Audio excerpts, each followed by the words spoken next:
ప్రజావాణి కార్యక్రమానికి ప్రాధాన్యతను ఇస్తూ ఫిర్యాదులను సత్వరమే పరిష్కరించాలని జిల్లా కలెక్టర్ పి ప్రావీణ్య అధికారులకు సూచించారు. ఐసీసీ సమావేశ మందిరంలో సోమవారం నిర్వహించిన ప్రజావాణి కార్యక్రమానికి 63 ఫిర్యాదులు అందాయని కలెక్టర్ తెలిపారు. అందులో రెవెన్యూ 15, పౌర సరఫరాల శాఖ 2, మార్క్ఫెడ్ 1, సర్వేలాండ్ 9, పంచాయతీ అండ్ పీటీ విభాగం 4, Panchayati Raj 2, DRDO 4, municipal 9, welfare department 10, విద్యాశాఖ 2, జిల్లా యువజన సంక్షేమ శాఖ 1, వ్యవసాయ శాఖ 4 ఉన్నాయన్నారు. జిల్లాలోని వివిధ ప్రాంతాల నుంచి వచ్చిన ఫిర్యాదులను తమ సంస్థలను జిల్లా కలెక్టర్ పి ప్రావీణ్య, అదనపు కలెక్టర్ చంద్రశేఖర్, అదనపు కలెక్టర్ మాధురి, డిఆర్డీఓ పద్మజారాణి, ఆర్డీఓలు ఫిర్యాదులను స్వీకరించారు.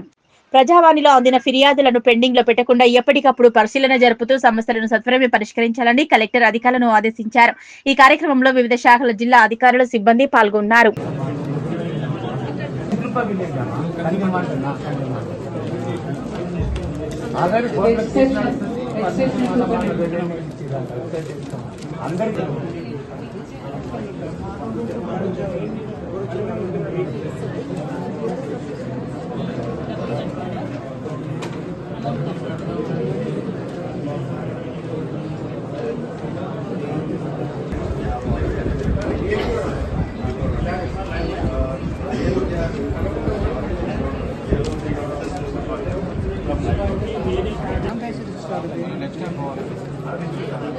ఐఎంఆర్ చదువుతుంటే మా కాడే లేదు, వాళ్ళ కాడే ఉంది. అది గవర్నమెంట్ అసైన్మెంట్ అన్నా మేము ఇప్పుడే ఒక ఇచ్చిన వాళ్ళకి